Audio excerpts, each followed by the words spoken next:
faster than a speeding bullet, more powerful than a locomotive, able to leap tall buildings in a single bound. Look, up in the sky, it's a bird! It's a plane! It's Superman! But the enduring legacy of Superman as the Man of Steel is undeniable. Superman stands tall as one of the most iconic superheroes in comic book history, with an insatiable demand for a video game experience that rivals even the most popular heroes. Despite decades of movies, comics, and TV shows, there is still a lingering question. When release a Superman game that truly does justice for the character? Crafting a Superman game isn't just a challenge, it's like Herculean task. Unlike Batman, Superman possesses a completely different abilities and combat style, making the gameplay development a formidable endeavor. Amongst the attempts, Superman Returns came the closest to capturing the essence of Superman, boasting an expansive open-world environment. However, even the game fell short to perfection. The concept of assigning a health bar to the city, while innovative, underscores the reality that Superman, while mighty, is not invulnerable. He can be hurt, he can be incapacitated, and he can be killed. So, where do we start? How do we make a Superman game? Now keep in mind, I am not a game developer, so these ideas, well, I don't know if any of them will come true, but basically, I'm just throwing these ideas out of fun.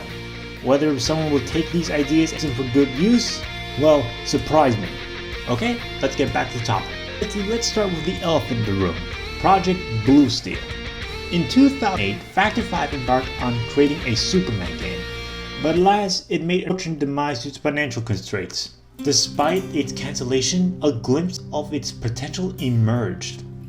One of the most noticeable features was aerial combat, allowing players to engage adversaries amidst the clouds. To prevent disorientation, a sophisticated targeting system was in place, ensuring players could navigate the skies with ease while facing foes, even amid complicated aerial battles and ground skirmishes. However, the real highlight lay in Superman's ability to seize foes in mid-air and forcefully propel them through space, a spectacular that promised thrilling gameplay dynamics and really stunning destruction. Perhaps we can use the D-pad to seamlessly switch between Superman's ranged abilities such as the Heat Vision and the Frostbite. Additionally, drawing inspiration from the Arkham series, we could introduce the X-Ray Vision and Superhero, offering a fresh and investigative gameplay. Superman's combat mechanics will emulate the fluidity of the Arkham games of its own unique twist. Rather than a strict counter system, Superman relied on dodges and precise parries, reminiscent to the combat mechanics seen in Spider 2, but tailored to Superman's unparalleled abilities. Of course, there's the health problem. While Superman is one of the most mightiest and invincible to majority punches, bullets, fires, he can hurt with enemies such as Livewire, Bizarro, Parasite, they like that. He can get knocked out, and he can get killed with the right equipment. Just make enemies that could hurt Superman and make a regular bar. As for Kryptonite, basically do poison damage. I mean, that's a thing in video game. If you linger long enough with Kryptonite, your health bar will deplete slowly.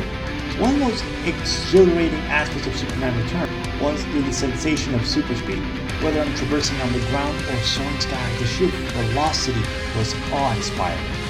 I vividly recall pushing the limits of speed by breaking the sound barrier multiple times during air maneuvers. An experience that bordered on the surreal but amazing. However, Superman's absence transcends mere power. Even James Gunn acknowledged it. I mean, he basically stands for truth, justice, and the American way to help the world strive for a better tomorrow for all. Don't misunderstand. As much as I yearn for battles against formidable foes like Lobo, Madame, or Bizarro, my desire is to rescue cats from trees and prevent suicides outweighs the thrill of combat.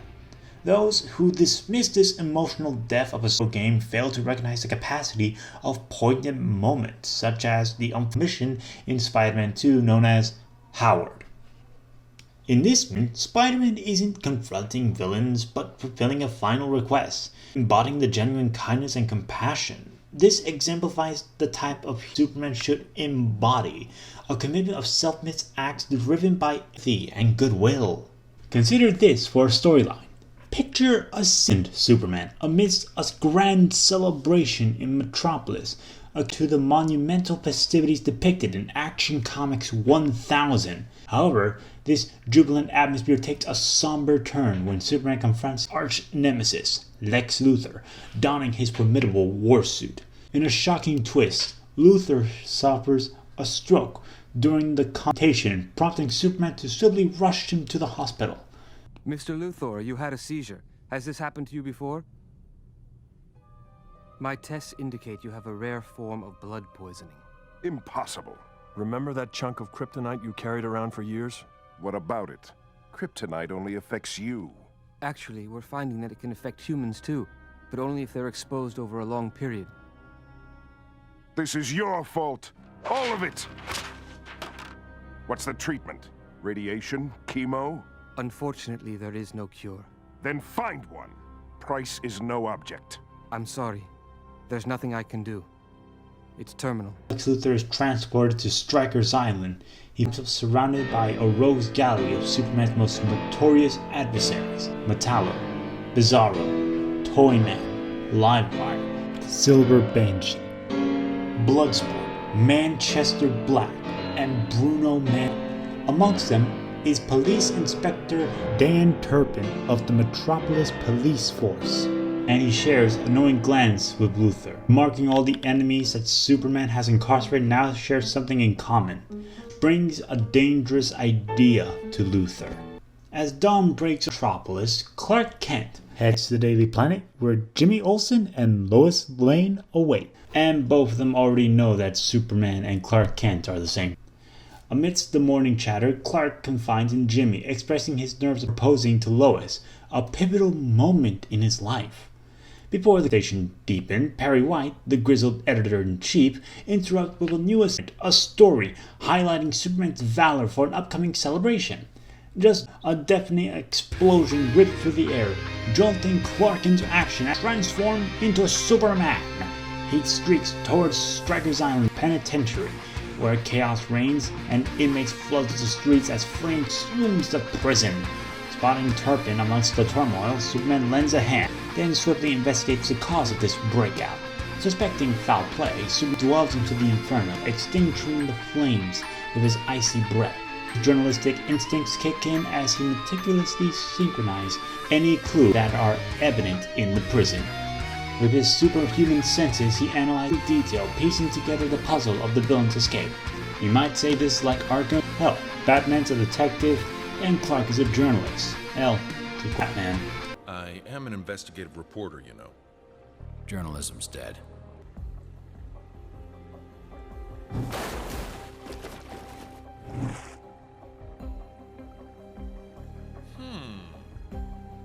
Who is this?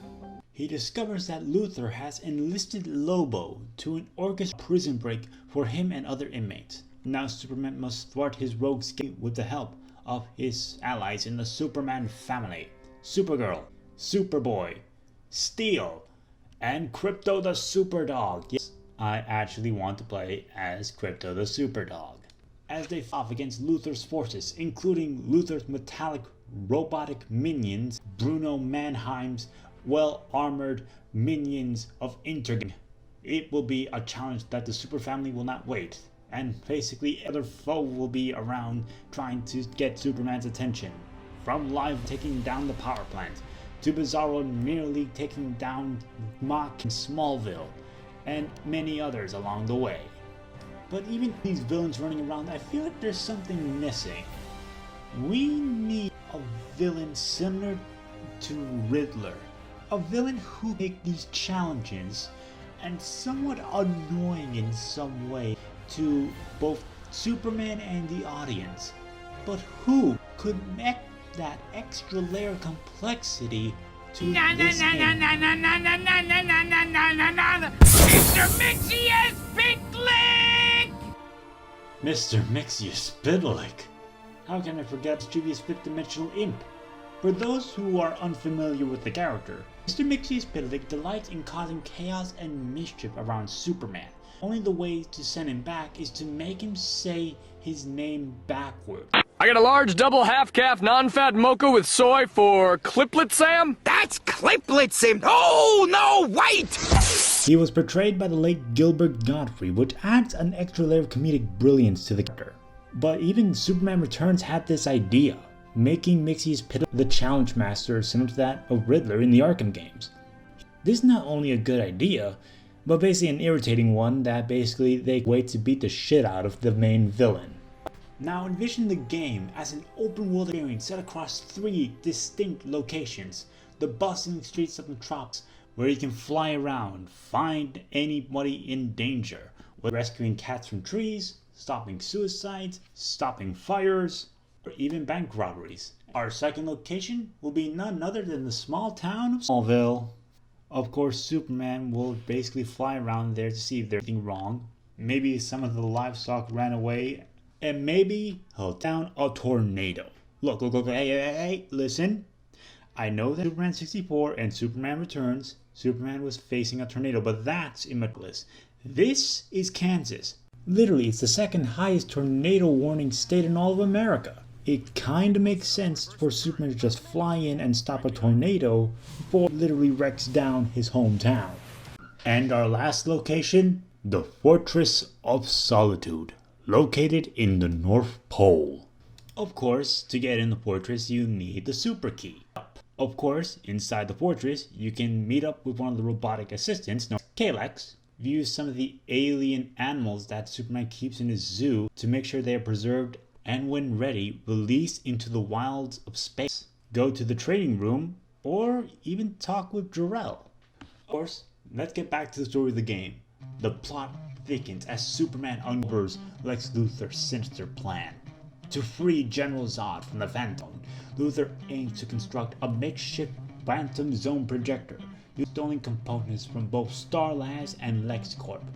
At the stakes escalate, Superman must navigate these sprawling environments, contend with his rogues gallery, and thwart Luthor's diabolical scheme before it's too late.